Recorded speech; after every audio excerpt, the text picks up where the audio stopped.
ಬೆಳಿಗ್ಗೆ ಭುವನ ರೂಮಿಗೆ ಬಂದಿದ್ದ ವರುಣ್. ಅವರಿದ್ದ ಹೋಟೆಲ್ಗೆ ಸಮೀಪದಲ್ಲಿ ಫೋಟೋ ಸ್ಟೇಷನ್ ಇತ್ತು. ಹಾಗಾಗಿ ಬೆಳಿಗ್ಗೆ ಅಲ್ಲಿಗೆ ಹೋಗಿ ಬರಲು ಪ್ಲ್ಯಾನ್ ಮಾಡಿದ. ಆಗ ತಾನೇ ಎದ್ದು ಮುಖ ತೀಡುತ್ತಾ ಕುಳಿತಿದ್ದ ಭುವನ ತನ್ನ ರೂಮಿಗೆ ಬಂದ ವರುಣ್ಗೆ ತಿಳಿನಗೆ ಬೀರಿ ಹಾಯ್ ಗುಡ್ ಮಾರ್ನಿಂಗ್ ಎಂದಾಗ ಬೇಕಾಗಿ ಅವಳ ಆನೆಗೆ ಮಾರ್ನಿಂಗ್ ಪಪ್ಪಿ ಕೊಟ್ಟ ವರುಣ್ ಅವಳ ಪಕ್ಕದಲ್ಲೇ ಕೂರುತ್ತಾ ನಿದ್ದೆ ಚೆನ್ನಾಗಿ ಬಂತಾ ಎಂದು ಅಕ್ಕರೆ ತುಂಬಿದ ದನಿಯಲ್ಲಿ ವಿಚಾರಿಸಿದಾಗ ಹಾ ಎಂದು ತಲೆಯಾಡಿಸಿದ ಹುಡುಗಿ ಮೆಲ್ಲಗೆ ತನಗೆ ಮೆತ್ತಿಕೊಂಡು ಕುಳಿತಿದ್ದವಳಿಂದ ದೂರ ಸರಿದು ವರ್ಷ ಅವಳ ಫ್ರೆಂಡ್ಸ್ ರೂಮಿಗೆ ಹೋಗಿದ್ದಾಳ ಕೇಳಿದಳು. ಎರಡು ಕೈಯಿಂದ ಮುಖ ತೀಡಿ ಕೂದಲನ್ನು ಮೇಲಕ್ಕೆತ್ತಿ ಕಟ್ಟುತ್ತಾ ಇಲ್ಲಿ ಒಂದೆರಡು ಫೋಟೋ ಸ್ಟೇಷನ್ಸ್ ಇದ್ದಾವೆ, ಸೊ ಅಲ್ಲಿಗೆ ಹೋಗೋದರ ಬಗ್ಗೆ ತನ್ನ ಫ್ರೆಂಡ್ಸ್ ಜೊತೆ ಮಾತನಾಡ್ತಿದ್ದಾಳೆ ಎಂದವನು ಎದ್ದು ಬಂದು ಹಿಂದಿನಿಂದ ಅವಳ ಸೊಂಟ ತಬ್ಬಿ ಭುಜದ ಮೇಲೆ ಗಲ್ಲ ಇರಿಸಿದಾಗ ಹಿಂಸೆಯಾದರೂ ಅವನ ಸನಿಹ ಕಿರಿಕಿರಿ ಉಂಟು ಮಾಡಿದ್ದರೂ ಅವನೇನು ಸ್ವಲ್ಪ ದಿನದಲ್ಲೇ ತನ್ನ ಗಂಡನಾಗುವ ಹುಡುಗ ಎಂದು ಮನಸ್ಸಿಗೆ ಒತ್ತಡ ಹೇರಿ ಮುಖದಲ್ಲಿ ತನ್ನ ಭಾವನೆಗಳನ್ನು ತೋರಿಸಿಕೊಳ್ಳದೆ ಕಷ್ಟಪಟ್ಟು ತಿಳಿನಗೆ ತಂದುಕೊಂಡಳು. ಅವಳಿಗೆ ತನ್ನ ಸನಿಹ ಇಷ್ಟವಾಗುತ್ತಿಲ್ಲ ಎನ್ನುವುದನ್ನು ಅರಿತು ಸಹ ಅವಳನ್ನು ಇನ್ನಷ್ಟು ಗಟ್ಟಿಯಾಗಿ ಅಪ್ಪುವ ವರುಣ್, ಭುವನ ಬೇಗ ರೆಡಿಯಾಗು, ತಿಂಡಿ ತಿಂದು ಫೋಟೋ ಸ್ಟೇಷನ್ಗೆ ಹೋಗಿ ಬರೋಣ ಎಂದವಳ ಕಿವಿಯಲ್ಲಿ ಪಿಸು ನುಡಿದಾಗ ತನ್ನ ಸೋಕುತ್ತಿದ್ದ ಅವನ ಬಿಸಿಯುಸಿರು ಮೈ ಸುಟ್ಟಂತೆ ಫೀಲ್ ಆಗುತ್ತಿದ್ದರೂ ತುಟಿ ಕಚ್ಚಿ ಸಹಿಸಿದ ಹುಡುಗಿ ಏನಕ್ಕೆ ಎಂದಳು. ಅವಳನ್ನು ತನ್ನ ಕಡೆ ತಿರುಗಿಸಿಕೊಂಡ ವರುಣ್, ಹೇಗೋ ನಮ್ಮ ಪ್ರೀ ವೆಡ್ಡಿಂಗ್ ಫೋಟೋ ಶೂಟ್ ಮಾಡಿಸ್ತೇವೆ ಅಲ್ವಾ, ಸೊ ಇಲ್ಲಿಂದಲೇ ಶುರು ಮಾಡೋಣ, ಇಲ್ಲಿನ ಗ್ರೀನರಿ ಸಹ ಬ್ಯೂಟಿಫುಲ್ ಆಗಿದೆ ಎಂದವನ ನೋಟ ಕೃತಕ ಬಣ್ಣವಿಲ್ಲದೆ ಚೆರಿಯಂತೆ ಒಲೆಯುತ್ತಿದ್ದ ಅವಳ ಅದರಗಳನ್ನು ಬಿಟ್ಟು ಕದಲಲಿಲ್ಲ. ಅವನ ಕಣ್ಣಿನಲ್ಲಿದ್ದ ಬಯಕೆ ಕಂಡು ಗಲಿಬಿಲಿಗೊಂಡಳು ಭುವನ. ಅವನಿಂದ ದೂರ ಸರಿಯಲು ಕಸರತ್ತು ನಡೆಸುವಾಗ ಹೆದರಬೇಡ, ನಾನು ಹೇಳಿಲ್ವಾ ನಿನ್ನ ಪರ್ಮಿಷನ್ ಇಲ್ಲದೆ ಯಾವತ್ತೂ ಹಿಂದೆ ಮಾಡಿದ ತಪ್ಪು ಮತ್ತೆ ಮಾಡುವುದಿಲ್ಲ ಎಂದು ಸಮಾಧಾನ ಮಾಡುವಂತೆ ನುಡಿದು ಅವಳ ಕಣ್ಣಿನಲ್ಲಿದ್ದ ಗಾಬರಿ ಕಂಡು ನಮ್ಮ ಮದುವೆಯಾಗುವವರೆಗೂ ಮಾತ್ರವೇ ನೀನು ಹೀಗೆ ನನ್ನಿಂದ ದೂರ ಓಡುವುದಕ್ಕೆ ಅವಕಾಶ ಕೊಡುವುದು.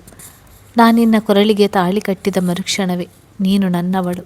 ನೀನೇ ನನ್ನನ್ನು ದೂರ ತಳ್ಳಿದರು ನನಗೆ ಬೇಕಾದದ್ದು ಪಡೆಯದೆ ಬಿಡುವನಲ್ಲ ನಾನು ಎಂದು ತುಂಟತನದಲ್ಲಿ ಕಣ್ಣೊಡೆದಾಗ ಮುಖ ಸಿಂಡರಿಸಿದ ಭುವನ.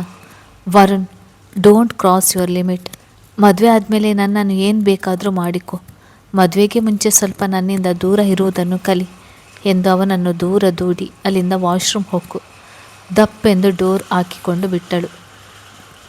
ಅವಳು ಹೋದ ಕಡೆ ನೋಡುತ್ತಾ ಕೋಪಾವೇಶದಲ್ಲಿ ಮುಷ್ಟಿ ಕಟ್ಟಿದ ವರುಣ್, ಯು ಈಡಿಯಟ್, ನನಗೆ ವಾರ್ನ್ ಮಾಡುವಷ್ಟು ಸೊಕ್ಕಿದೆ ಅಲ್ವಾ ನಿನಗೆ, ಇದನ್ನು ಇವತ್ತು ರಾತ್ರಿನೇ ಮುರಿಯಲಿಲ್ಲ ಅಂದರೆ ನಾನು ವರುಣ್ ಅಲ್ಲ ಎಂದು ಹಲ್ಲು ಕಚ್ಚಿ ಅಲ್ಲಿಂದ ಹೋಗಿದ್ದ. ಶವರ್ ಕೆಳಗೆ ನಿಂತಿದ್ದ ಭುವನ ಕಣ್ಣಿಂದ ಹನಿಗಳು ಇಳಿದವು. ಲಿಕ್ಕಿದ ಜೊತೆ ಪ್ರೀತಿಯಲ್ಲಿ ಬಿದ್ದಿದ್ದಾಗ ಅವನ ತುಂಟ ನೋಟ, ಅವನ ಸ್ಪರ್ಶಕ್ಕೆ ನಾಚಿ ನೀರಾಗುತ್ತಿದ್ದ ತಾನು ಇಂದು ತನ್ನೆ ಮದುವೆ ಆಗಲಿರುವ ಹುಡುಗನ ಜೊತೆ ಯಾಕೆ ವರ್ತಿಸಲಾಗುತ್ತಿಲ್ಲ ಎಂದು. ತನ್ನ ಫಿಯಾನ್ಸಿ ಜೊತೆ ಮದುವೆಗೂ ಮುಂಚೆ ಒಂದಿಷ್ಟು ಮಧುರ ಕ್ಷಣಗಳನ್ನು ವರುಣ್ ಕಳೆಯಲು ಬಯಸುತ್ತಿರುವುದು ತಪ್ಪಲ್ಲ ಎಂದು ತಿಳಿದಿದ್ದರೂ ಅವನೆಡೆ ಬದಲಾಗದ ತನ್ನ ಮನಸ್ಥಿತಿಯನ್ನು ನೆನೆದು ಅಸಹಾಯಕತೆಯಲ್ಲಿ ಕನಲಿ ಹೋದಳು ಭುವನ. ಬೆಳಿಗ್ಗೆ ಅಚ್ಚು ಜೊತೆ ಅವಳ ತವರಿಗೆ ಬಂದಿದ್ದ ರಾಮ್ ತಂಗಿ ಬರ್ತಿದ್ದಾಳೆ ಎಂದು ಖುಷಿಯಲ್ಲಿ ಅಭಿ ಕೆಲಸಕ್ಕೆ ಲೀವ್ ಹಾಕಿ ಮನೆಯಲ್ಲೇ ಉಳಿದಿದ್ದ.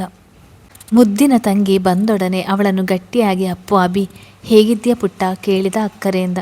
ನೀನೇ ನೋಡಿ ಹೇಳು, ನಿಮ್ಮ ಭಾವನನ್ನು ಚೆನ್ನಾಗಿ ನೋಡಿಕೊಳ್ಳುತ್ತಿದ್ದಾರೋ ಇಲ್ವೋ ಅಂತ ಎಂದು ತಮಾಷೆಯಲ್ಲಿ ನುಡಿದಾಗ, ಅವರೇನೋ ನಿನ್ನನ್ನು ಅಂಗೈಲಿಟ್ಟುಕೊಂಡು ಕಾಳಜಿ ಮಾಡ್ತಾರೆ ಅಂತ ಗಂಡ ಸಿಗೋದಕ್ಕೆ ದೇವರ ಹತ್ತಿರ ಸ್ಪೆಷಲ್ ಅಪ್ಲಿಕೇಶನ್ ಹಾಕಿರಬೇಕು ಹುಡುಗಿಯರು ಎಂದು ತನ್ನ ಭಾವನನ್ನು ಹೊಗಳುತ್ತಿದ್ದ ಅಭಿಯನ್ನು ಕಂಡು ಮೂತಿ ಆಚೀಚೆ ಮಾಡಿದ ಅಚ್ಚು, ನನ್ನ ತಂಗಿಯನ್ನು ಹೇಗೆ ಏನ್ರಿ ನೋಡಿಕೊಳ್ಳೋದು, ಅವಳನ್ನು ನಮ್ಮ ಮನೇಲಿ ಹೇಗೆ ಸಾಕಿದ್ದೇವೆ ಗೊತ್ತಾ, ಅವಳು ನಿಮ್ಮನ್ನು ಮದುವೆ ಆದಮೇಲೆ ಎಷ್ಟು ಸೊರಗಿ ಹೋಗಿದ್ದಾಳೆ ಅಂತ ಜೋರು ಮಾಡೋದು ಬಿಟ್ಟು ದೇವರ ಹತ್ತಿರ ಸ್ಪೆಷಲ್ ಅಪ್ಲಿಕೇಶನ್ ಹಾಕಬೇಕು ಅಂಥ ಗಂಡ ಸಿಗೋದಕ್ಕೆ ಅಂತ ಹೊಗಳ್ತೀಯ, ಹೋಗೋ, ನಾನು ಇನ್ನೊಂದ್ಸಲ ನಿಮ್ಮ ಮನೆಗೆ ಬರೋದಿಲ್ಲ ಎಂದು ಬೇಸರದಲ್ಲಿ ನಟಿಸಿದ ಮಗಳನ್ನು ಕಂಡು, ಕೂಸೆ ಏನಿದು ನಿಮ್ಮ ತರಲೆ, ನಾವು ಅಳಿಯಂದಿರ ಮೇಲೆ ಜೋರು ಮಾಡಿದರೆ ಸುಮ್ಮನೆ ಇರ್ತೀಯೇನೋ ನೀನು ಎಂದು ನಂದನ್ ಅವರು ಪ್ರಶ್ನೆ ಮಾಡುತ್ತಾ ಬಂದಾಗ, ಜೋರು ಮಾಡಿದರೇನೇ ಅಪ್ಪ ನಿಮ್ಮ ಮೇಲೆ ಭಯ ಇರೋದು, ನಿಮ್ಮ ಮಗಳನ್ನು ಚೆನ್ನಾಗಿ ನೋಡಿಕೊಳ್ಳೋದು, ಇಲ್ಲಾಂದರೆ ಭಯ ಇರೋದಿಲ್ಲ,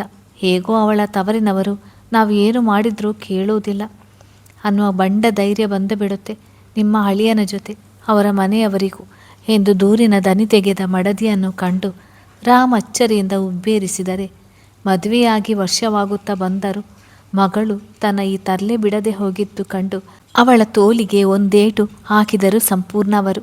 ಅಚ್ಚು, ಅಳಿಯಂದಿರ ಮುಂದೆ ಏನು ಮಾತನಾಡ್ತಿದ್ಯಾ ಎಂದು ಗದರಿದರು. ಅಮ್ಮನ ಹೇಟಿಗೆ ಚುರುಗುಟ್ಟುತ್ತಿದ್ದ ತೋಳನ್ನು ಉಜ್ಜಿಕೊಂಡ ಅಚ್ಚು, ಈಗ ಅರ್ಥ ಆಗೋದಿಲ್ಲ ನಿಮಗೆ, ಅಂಥ ಪರಿಸ್ಥಿತಿ ಬಂದಾಗಲೇ ಗೊತ್ತಾಗೋದು ಎಂದು ಗೊಣಗುತ್ತಾ ಅಲ್ಲಿಂದ ಮೆಲ್ಲಗೆ ಜಾಗ ಖಾಲಿ ಮಾಡಿ ಸ್ಕೂಪಿನ ಸ್ವಲ್ಪ ಮುದ್ದು ಮಾಡಿ ಬರಲು ಹೊರಟ ಹೆಣ್ಣಿನ ಬಾಯಿಂದ ಬಂದ ಪದಗಳು ಕಾಕತಾಳೀಯವೋ ಅಥವಾ ವಿಧಿಲಿಖಿತವೋ ಕಾಲವೇ ಉತ್ತರಿಸಬೇಕು. ರಾಮ್, ನೀನೇನು ಅಂದ್ಕೊಳ್ಬೇಡ, ಅವಳು ಸ್ವಲ್ಪ ತರಲೆ ಜಾಸ್ತಿ ಎಂದರು ಸಂಪೂರ್ಣವರು. ಪರವಾಗಿಲ್ಲ ಅತ್ತೆ ಎಂದವನು ಮಾವ ಮತ್ತು ಅಭಿಯ ಜೊತೆ ಕುಳಿತು ಅವರ ಕುಶಲೋಪಚಾರಿ ವಿಚಾರಿಸಿಕೊಂಡ. ತುಂಬ ದಿನಗಳ ನಂತರ ಅಚ್ಚುವನ್ನು ನೋಡುತ್ತಿದ್ದ ಸ್ಕೂಪಿ ಅವಳ ಕಾಲುಗಳನ್ನು ಸುತ್ತುತ್ತಾ ತನ್ನ ಖುಷಿಯನ್ನು ಎಕ್ಸ್ಪ್ರೆಸ್ ಮಾಡುವಾಗ ಮಂಡಿಯೂರಿ ಕುಳಿತು ಅಕ್ಕರೆಯಿಂದ ಅದರ ಮೈದಡವಿದಳು ಅಚ್ಚು. ಅದನ್ನು ಅಪ್ಪಿ ಒಂದಿಷ್ಟು ಮುದ್ದು ಮಾಡಿದವಳು ತನ್ನಮ್ಮ ಕೂಗು ಹಾಕಿದ್ದನ್ನು ಕಂಡು ಮನೆಯೊಳಗೆ ಬಂದಿದ್ದಳು. ತನ್ನ ಪಕ್ಕದಲ್ಲಿ ಬಂದು ಕುಳಿತ ಮಡದಿಯ ಕೈಗಳನ್ನು ನೋಡಿದ ರಾಮ್, ಅಭಿಯ ಜೊತೆಯೇ ಅವನ ಕೆಲಸದ ಬಗ್ಗೆ ವಿಚಾರಿಸುತ್ತಲೇ ತೊಳೆದುಕೊಂಡು ಬಂದೆ ಎಂದು ಕೈ ತೋರಿಸಿ ಮುಗುಳ್ನಕ್ಕಾಗ ಒಬ್ಬು ತಿಕ್ಕಿಕೊಂಡ ರಾಮ್ ಮುಖದಲ್ಲಿ ನಸುನಗು ಮೂಡಿತು. ಅವನನ್ನು ಎಷ್ಟು ಚಂದ ಅರ್ಥ ಮಾಡಿಕೊಂಡಿದ್ದಾಳಲ್ಲ. ನಂತರ ಅಚ್ಚು ಕಿಚನ್ನಲ್ಲಿ ಅಡುಗೆ ಮಾಡುತ್ತಿದ್ದ ತನ್ನಮ್ಮನ ಬಳಿ ಬಂದವಳು, ಅಮ್ಮ, ಏನಕ್ಕೆ ನಿಂಗೆ ನನ್ನ ಮತ್ತು ನಿನ್ನ ಅಳಿಯನ ನೋಡಬೇಕೆನಿಸಿದ್ದು ಎಂದು ಪ್ರಶ್ನೆ ಮಾಡಿ ಅವರು ಪಾಯಸ ಮಾಡಲು ಉರಿಯಲಿಟ್ಟಿರುವ ಶಾವಿಗೆಯನ್ನು ಹುರಿಯುವಾಗ ಅಚ್ಚು, ಅಭಿ ಮದುವೆ ವಿಚಾರ ಮಾತನಾಡುವುದಕ್ಕೆ ಕಣೆ ಎಂದಾಗ ಅವಳ ಕೈಗಳು ಸ್ತಬ್ಧವಾದವು. ಅಮ್ಮ, ಮದುವೆ ಮಾಡಬೇಕಂತ ಅಂದುಕೊಳ್ತಿದ್ದೀರಾ ಅಥವಾ ಯಾವುದಾದ್ರೂ ಹುಡುಗಿ ನಿಮಗೆ ಇಷ್ಟ ಆಗಿದ್ಲಾ ಎಂದು ಗಂಭೀರವಾಗಿ ಕೇಳಿದಳು. ಹಾಂ ಪುಟ್ಟ, ಮೊನ್ನೆ ನೆಂಟರ ಮದುವೆ ಅಂತ ಹೋಗಿದಾಗ ನಿಮ್ಮ ಅತ್ತೆ ಕಡೆ ಸಂಬಂಧಿಕರ ಹುಡುಗಿ ಒಬ್ಬಳು ಇಷ್ಟ ಆದ್ಲು. ಅವಳ ಬಗ್ಗೆ ವಿಚಾರಿಸಿದಾಗ ಅವಳ ಹೆಸರು ವಿದ್ಯಾ. ಕಳೆದ ವರ್ಷ ತಾನೇ ಓದು ಮುಗಿಸಿ ಮನೆಯಲ್ಲಿದ್ದಾಳೆ. ನಿಮ್ಮ ಹಾಗೆ ಅಣ್ಣ ತಂಗಿ ಇಬ್ಬರೇ ಮಕ್ಕಳು ಎಂದವರ ದನಿಯಲ್ಲಿ ಸಂಭ್ರಮ ಕಂಡು, ಅಮ್ಮ, ಈಗ ಅಭಿಗೆ ಮದುವೆ ಮಾಡುವುದಕ್ಕೆ ಏನು ಅರ್ಜೆಂಟು? ಭುವನ ಮದುವೆ ಆಗುವವರೆಗೂ ಅಭಿ ಮದುವೆ ಸುದ್ದಿಗೆ ಬರಬೇಡ. ಮತ್ತೆ ನೆನಪಿರಲಿ, ನನ್ನ ಅಣ್ಣನಿಗೆ ಹುಡುಗಿ ಹುಡುಕುವ ಜವಾಬ್ದಾರಿ ನನಗೆ ಮತ್ತು ನನ್ನ ಗಂಡನಿಗೆ ಬಿಟ್ಟು ಬಿಡಿ. ನಾವೇ ಅವನ ಮದುವೆ ಜವಾಬ್ದಾರಿ ತಗೋತೀವಿ ಎಂದು ಎಚ್ಚರಿಕೆ ದನಿಯಲ್ಲಿ ನುಡಿದು ಅಲ್ಲಿಂದ ಹೊರಟು ಬಿಟ್ಟಳು. ತಾನೊಬ್ಬರನ್ನು ಪ್ರೀತಿಸಿದವಳಾಗಿ ತನ್ನ ಗೆಳತಿ ಹಾಗೂ ಅಣ್ಣನ ಪ್ರೀತಿಗೆ ಹೇಗೆ ಅನ್ಯಾಯ ಆಗಲು ಬಿಡ್ತಾಳೆ? ಮಗಳು ಅಣ್ಣನ ಮದುವೆ ವಿಚಾರದಲ್ಲಿ ಅಗತ್ಯಕ್ಕೆ ಮೀರಿ ಸೀರಿಯಸ್ ಆಗಿದ್ದು ಕಂಡು ವಿಚಿತ್ರ ಅನಿಸಿದ ಸಂಪೂರ್ಣ ಅವರಿಗೆ. ಇದರ ಜೊತೆ ಯಾವುದೋ ಹುಡುಗಿಯನ್ನು ಈಗಾಗಲೇ ತನ್ನ ಅಣ್ಣನಿಗೆ ಆಯ್ಕೆ ಮಾಡಿದ್ದಾಳೆ ಎಂಬ ಸಣ್ಣ ಅನುಮಾನ ಮೂಡಿತ್ತು ಅವರಲ್ಲಿ. ತುಂಬ ಹೊತ್ತಾದರೂ ಮಡದಿಯ ಸುಳಿವಿಲ್ಲದೆ ಹೋಗಿದ್ದನ್ನು ಕಂಡು ತಾನೇ ಅವಳನ್ನು ಹುಡುಕಿ ರೂಮಿಗೆ ಬಂದಿದ್ದ ರಾಮ್ ಆ ಸಹನೆಯಿಂದ ಮುಖ ಬಿಗಿದು ಯಾವುದೋ ಚಿಂತೆಯಲ್ಲಿ ಕುಳಿತಿದ್ದವಳ ಭುಜದ ಮೇಲೆ ಕೈ ಇಟ್ಟನು. ಏನಾಯಿತು ನಿಮಗೆ? ಯಾಕೆ ಹೀಗೆ ಒಬ್ಬರೇ ಬಂದು ಕುಳಿತಿದ್ದೀರಾ ಎಂದ. ಅಪ್ಪ ಅಮ್ಮನ ಜೊತೆ ಸಮಯ ಕಳೆಯಲು ಬಂದಿದ್ದಲ್ವೇ ಅವಳು ಅಲ್ಲಿಗೆ. ರಾಮ್, ಅಮ್ಮ ಅಣ್ಣನಿಗೆ ಹುಡುಗಿ ಹುಡುಕಿದ್ದಾಳೆ ಎಂದು ಅವರು ತಮ್ಮನ್ನು ಇಲ್ಲಿಗೆ ಬರುವಂತೆ ಹೇಳಿದ್ದರ ಹಿಂದಿದ್ದ ಕಾರಣ ಹೇಳುವುದರ ಜೊತೆ ತನ್ನ ಮತ್ತು ತನ್ನ ತಾಯಿಯ ನಡುವೆ ನಡೆದ ಮಾತುಕತೆಯನ್ನು ಸಹ ಹೇಳಿದಳು. ರೀ ಭುವನ, ಮದುವೆ ಆದ ಕೂಡಲೇ ಲಾರಿ ಅಣ್ಣನ ಮದುವೆ ಮಾಡಬೇಕು. 7 ವರ್ಷದಿಂದ ಪ್ರೀತಿ ಮಾಡ್ತಿದ್ದಾರೆ.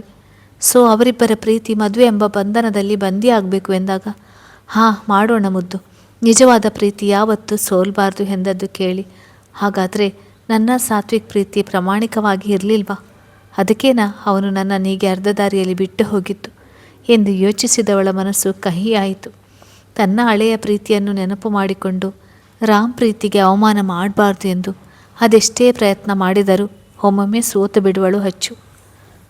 ಅವಳ ಮೊಗ ಮಂಕಾಗಿದ್ದು ಕಂಡು, ಮುದ್ದು ಏನಾಯಿತು, ಯಾಕೆ ಸಪ್ಪೆಗಾದ್ರಿ ಎಂದಾಗ ತಲೆ ಕೊಡವಿ ಎದ್ದು ನಿಂತು ಅವನ ತೋಳು ಬಳಸಿದವಳು.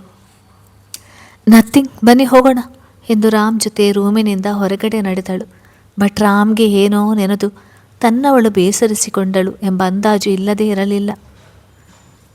ಬೆಳಿಗ್ಗೆ ಭುವನ ವರ್ತನೆಗೆ ಸಿಟ್ಟು ಮಾಡಿಕೊಂಡು ಮತ್ತೆ ಅವಳ ಜೊತೆ ಮಾತನಾಡಿರಲಿಲ್ಲ ವರುಣ್. ಫೋಟೋ ಸ್ಟೇಷನ್ಗೆ ಹೋಗುವ ಪ್ಲ್ಯಾನ್ ಮಾಡಿದ್ದವನು ಅವಳ ಜೊತೆ ಹೋಗದೆ ಒಂಟಿಯಾಗಿ ರೂಮಿನಲ್ಲಿ ಕುಳಿತು ಬಿಟ್ಟಿದ್ದ.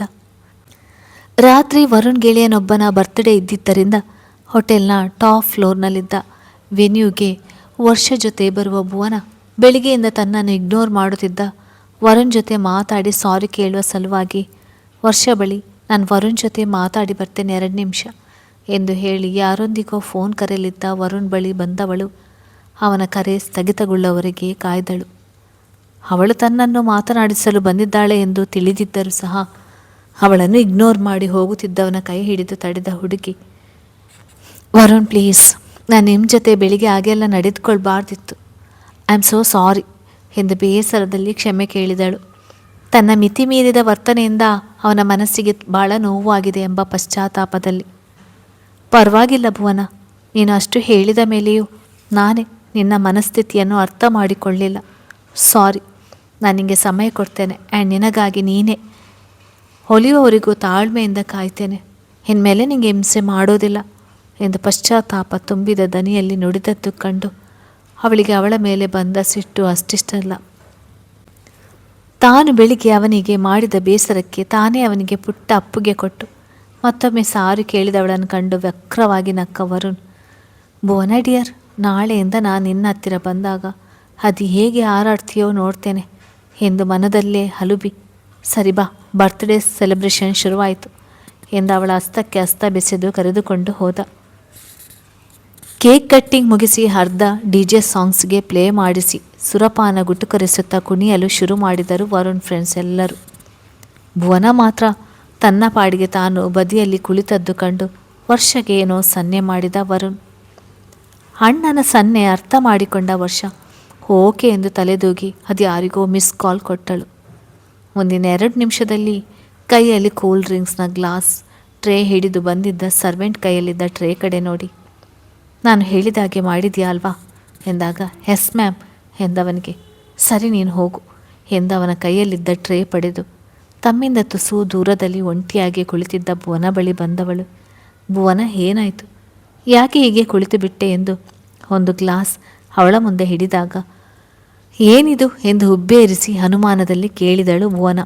ಕೂಲ್ ಡ್ರಿಂಕ್ಸ್ ಕಣೆ, ನೀನು ಹಾರ್ಡ್ ಡ್ರಿಂಕ್ಸ್ ಮುಟ್ಟೋದಿಲ್ಲ ಅಂತ ನನಗೆ ಗೊತ್ತಿಲ್ವಾ ಎಂದಾಗ ಸರಿ ಎಂದು ವರ್ಷ ಕೈಯಲ್ಲಿದ್ದ ಗ್ಲಾಸ್ ತನ್ನ ಕೈಗೆತ್ತುಕೊಂಡು ಭುವನ ಥ್ಯಾಂಕ್ಸ್ ಎಂದು ಮುಗುಳ್ನಕ್ಕಾಗ ಅವಳನ್ನು ಮಾತುಗೆಳೆಯುತ್ತಾ ನಶೆ ಏರಿಸುವ ಮದ್ದು ಬೆರೆಸಿದ ಜ್ಯೂಸ್ ಕುಡಿಯುವಂತೆ ಮಾಡಿದರು. ಆಗಿನಿಂದ ತಮ್ಮಿಂದ ತುಸು ದೂರದಲ್ಲಿ ಕುಳಿತು ತಮ್ಮನ್ನು ಗಮನಿಸುತ್ತಿದ್ದ ವರುಣ್ಗೆ, ಅಣ್ಣ ಕೆಲಸ ಮುಗಿಯಿತು ಎಂದು ತನ್ನ ತೋರು ಬೆರಳು ತೋರಿಸಿದ ತನ್ನ ತಂಗಿಯನ್ನು ಕಂಡು ತುಟಿ ಸೊಟ್ಟಗೆ ಮಾಡಿ ನಕ್ಕ ವರುಣ್ ಕೈಯಲ್ಲಿದ್ದ ಮದ್ಯವನ್ನು ಹೀರತೊಡಗಿದ. ಕಡೆಗೂ ತಾನು ಅವಳನ್ನು ವೆಕೇಷನ್ ಹೆಸರು ಹೇಳಿ ಕರೆದುಕೊಂಡು ಬಂದ ಉದ್ದೇಶ ನೆರವೇರುವುದರಲ್ಲಿದೆ ಎಂದು. ಅಣ್ಣ, ನೀನು ನಿನ್ನ ರೂಮಿಗೆ ಹೋಗು, ನಾನಿವಳನ್ನು ಕರೆದುಕೊಂಡು ಬರ್ತೇನೆ ಎಂದು ಅವನ ಫೋನ್ಗೆ ಮೆಸೇಜ್ ಕಳುಹಿಸಿ ಕಣ್ಣು ಉಜ್ಜುತ್ತಾ ತಲೆ ಕೊಡುತ್ತಿದ್ದ ಭುವನನ ಕಂಡು ವಕ್ರವಾಗಿ ನಕ್ಕ ವರ್ಷ. ಭುವನ, ಏನಾಗ್ತಿದೆ ನಿಂಗೆ ಎಂದು ಉಬ್ಬೇರಿಸಿ ಕೇಳಿದಾಗ ಮುದ್ದು ಮುದ್ದಾಗಿ ನಕ್ಕ ಭುವನ. ನೀನು ಕೊಟ್ಟ ಜ್ಯೂಸ್ ಕುಡಿದ ಮೇಲೆ ಗಾಳಿಯಲ್ಲಿ ತೇಲ್ತಿರುವ ಹಾಗೆ ಫೀಲ್ ಆಗ್ತಿದೆ ನನಗೆ ಎಂದವಳನ್ನು. ಇನ್ನೊಂದು ಲೋಟ ಕುಡಿತೀಯಾ ಕೇಳಿದಳು ಕಣ್ಣು ಕಿರಿದಾಗಿಸಿ. ಎಸ್, ನೀನು ತಂದು ಕೊಟ್ಟ ಜ್ಯೂಸ್ ನನಗೆ ತುಂಬ ಇಷ್ಟವಾಯಿತು ಎಂದು ಮುಖ ಮತ್ತು ಕಣ್ಣಿನ ಮೇಲೆ ಬೀಳುತ್ತಿದ್ದ ಮುಂಗುರುಳನ್ನು ಬಾಯಿಯಿಂದ ಗಾಳಿ ಊದುತ್ತಾ ತನ್ನನ್ನು ಆವರಿಸ್ತಿದ್ದ ನಶೆಯಲ್ಲಿ ನುಡಿದ ಭುವನಾಗಿ ತಿಳಿದು ಹೋಯಿತು.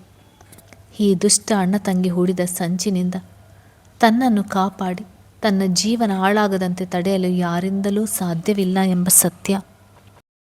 ಮರುದಿನ ಬೆಳಿಗ್ಗೆ 8ರ ಹೊತ್ತಿಗೆ ಎಚ್ಚರಗೊಂಡ ವರುಣ್ಗೆ ರಾತ್ರಿ ತಾನು ಭುವನ ಜೊತೆ ಕಳೆದ ಸಿಹಿ ಕ್ಷಣಗಳು ಸ್ಮೃತಿಯಲ್ಲಿ ಸುಳಿದು ಅವನ ಮುಖದಲ್ಲಿ ಏನನ್ನೋ ಸಾಧಿಸಿದ ಹೆಮ್ಮೆಯ ನಗುವಿತ್ತು. ಮೆಲ್ಲಗೆ ತನ್ನ ಪಕ್ಕದಲ್ಲಿ ನೋಡಿದ. ಭುವನ ಅಲ್ಲಿರಲಿಲ್ಲ. ಆಗಲೇ ಎದ್ದು ತನ್ನ ರೂಮಿಗೆ ಹೊರಟು ಬಿಟ್ಟಿದ್ದಾಳೆ ಎಂದು ಅರಿತ ವರುಣ್ ಎದ್ದು ಕುಳಿತು ಮೈ ಮುರಿದು ವ್ಯಂಗ್ಯವಾಗಿ ನಕ್ಕ. ಇನ್ನು ತಾನು ಅವಳನ್ನು ದೂರ ತಳ್ಳಿದರು ಅವಳಂತೂ ತನ್ನಿಂದ ದೂರ ಸರಿಸಲಾರಳು ಎಂದು. ಇದರ ಜೊತೆ ಆ ಹೆಣ್ಣು ಅವಳ ಹೆಸರಿನಲ್ಲಿರುವ ಕಂಪನಿ ಶೇರ್ಸ್ ಸಹ ತನ್ನದೇ ಇನ್ನು ಮುಂದೆ ಎಂದು ಒಂದು ತರವಾಗಿ ನಕ್ಕವನು ಫ್ರೆಶ್ ಆಗಿ ಬರಲು ಹೊರಟ. ಈಗ ಭುವನ ಜೊತೆ ನೈಸಾಗಿ ಮಾತನಾಡಿ ರಾತ್ರಿ ನಡೆದ ಘಟನೆಯಲ್ಲಿ ತನ್ನದೇನೂ ತಪ್ಪಿಲ್ಲ ಎಂದು ಅವಳನ್ನು ನಂಬಿಸಬೇಕಾಗಿತ್ತಲ್ವಾ. ತನ್ನಿಂದ ಇಂತಹ ಒಂದು ಅಚಾತುರ್ಯ ಹೇಗೆ ಆಯಿತು ಎಂದು ಕರುಳು ಬಿರಿಯುವಂತೆ ರೋಧಿಸಿದ್ದಳು ಭುವನ. ತನ್ನ ಮೈ ಮೇಲೆ ಹಲ್ಲಿನ ಗುರುತುಗಳನ್ನು ಕಂಡು ತನ್ನ ಬಗ್ಗೆ ತನಗೆ ಅಸಹ್ಯ ಎನಿಸುತ್ತಿತ್ತು. ಈ ಟ್ರಿಪ್ ಬಂದು ಇಂತಹ ತಪ್ಪು ಮಾಡಿದೆ ಎಂದು ವಾಶ್ರೂಮ್ನಿಂದ ತನ್ನ ಅಳು ಹೊರಗಡೆ ಇದ್ದ ವರ್ಷಾಗೆ ಕೇಳದಂತೆ ಬಾಯಿಗೆ ಕೈ ಎಡ್ಡ ಇಟ್ಟುಕೊಂಡು ಗೋಳಾಡುತ್ತಿದ್ದ ಪಾಪದ ಹೆಣ್ಣಿಗೆ ಅರಿವಾಗಲೇ ಇಲ್ಲ ತಾನು ಕುತಂತ್ರಿ ಅಣ್ಣ ತಂಗಿ ಎಳೆದ ಸಂಚಿಗೆ ಬಲಿಯಾಗಿದ್ದು ಎಂದು. ಫ್ರೆಶ್ ಆಗಿ ಭುವನ ರೂಮ್ಗೆ ಬಂದಿದ್ದ ವರುಣ್ ಏನು ಮಾಡ್ತಿದ್ದಾಳೆ ಎಂದು ಉಬ್ಬೇರಿಸಿ ಕೇಳಿದಾಗ, ಮದುವೆಗೆ ಫಸ್ಟ್ ನೈಟ್ ನಡೆದು ಬಿಡ್ತು ಅಂತ ತುಂಬ ಸ್ಯಾಡ್ ಫೀಲ್ ಆಗ್ತಿದ್ದಾಳೆ.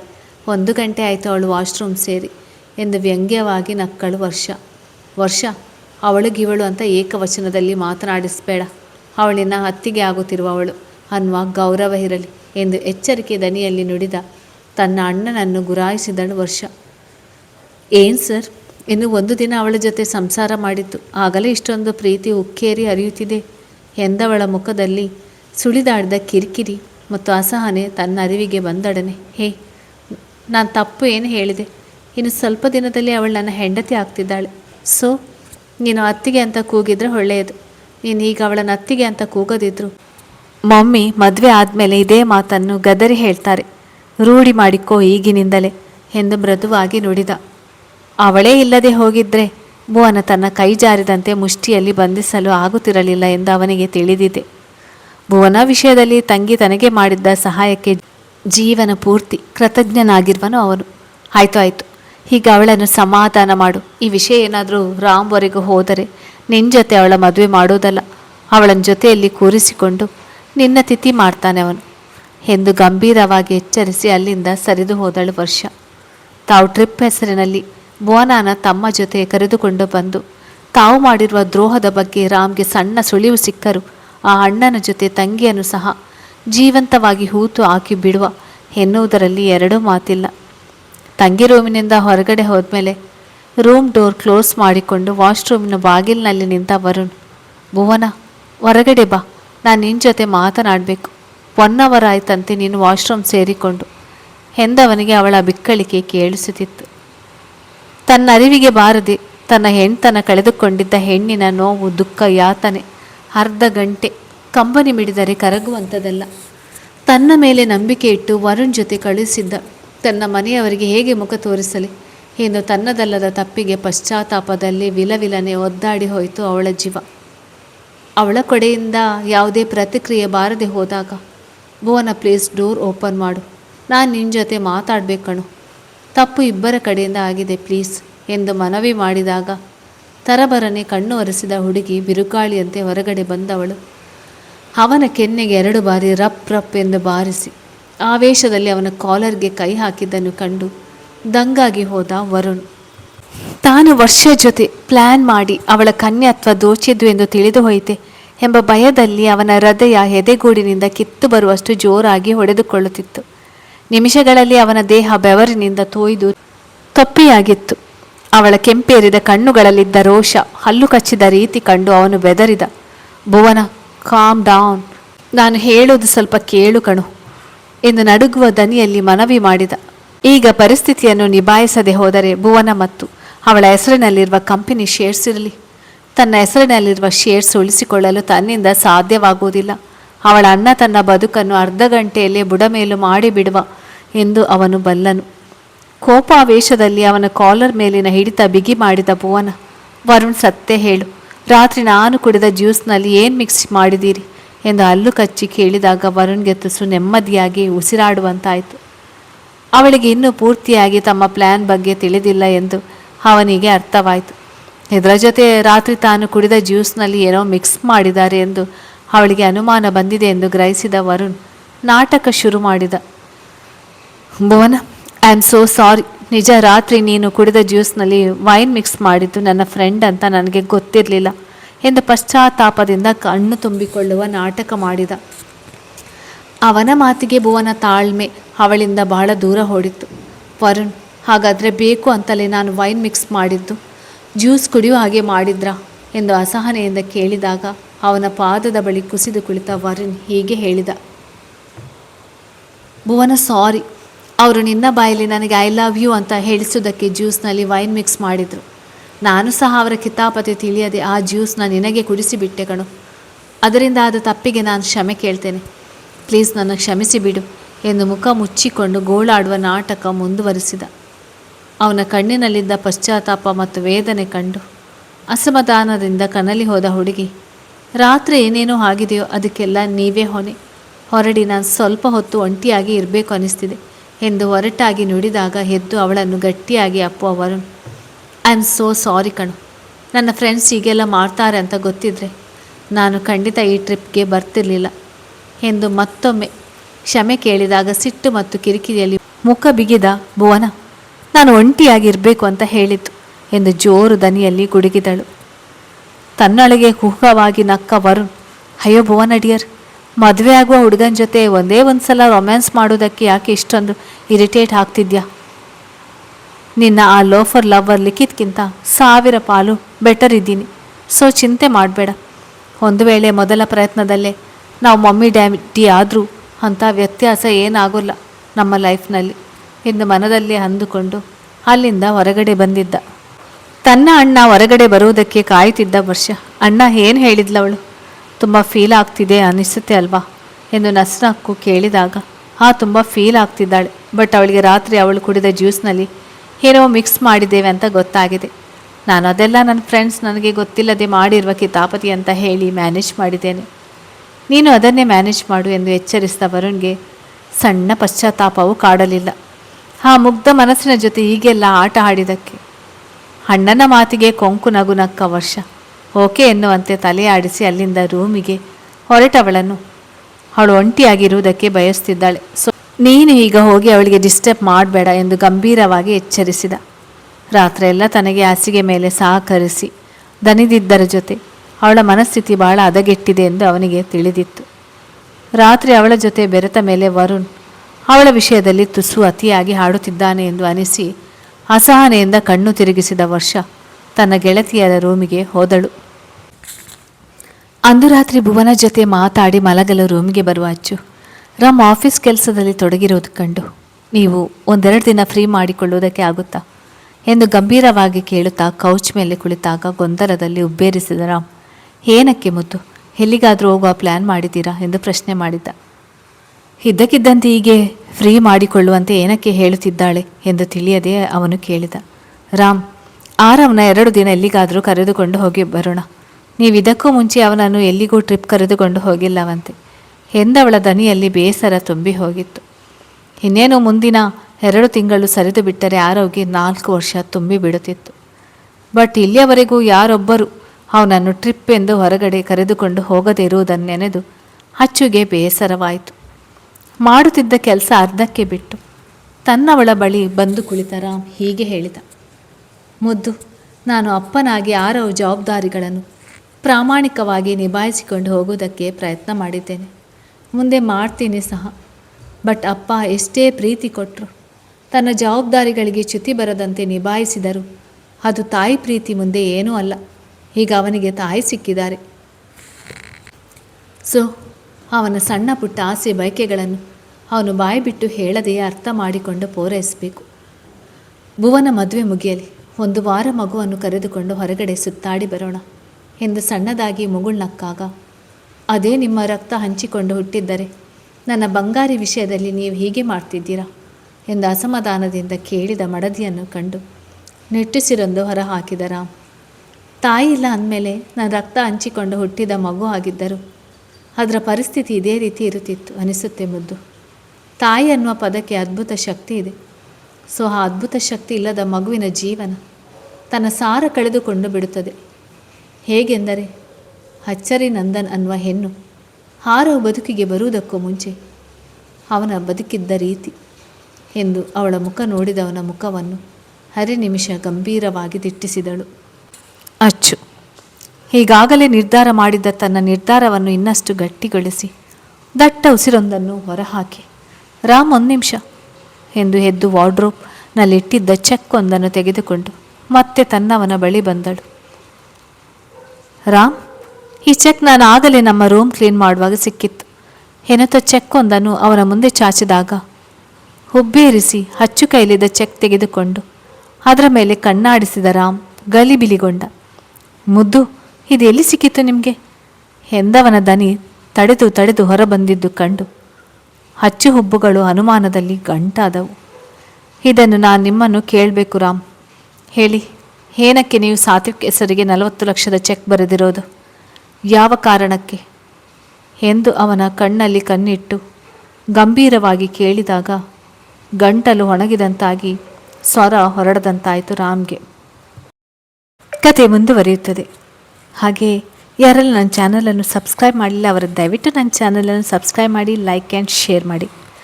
ಈ ಕತೆ ಯಾರಿಗೆಲ್ಲ ಇಷ್ಟ ಇಲ್ಲ ಅಂತ ಹೇಳಿ. ಇತ್ತೀಚೆಗೆ ಯಾರೂ ಈ ಕಥೆಯನ್ನು ನೋಡ್ತಾನೇ ಇಲ್ಲ. ನಿಮಗೆ ಇಷ್ಟ ಇಲ್ಲ ಅಂದರೆ ನಾನು ಬೇರೆ ಕಥೆಯನ್ನು ಹಾಕ್ತೇನೆ.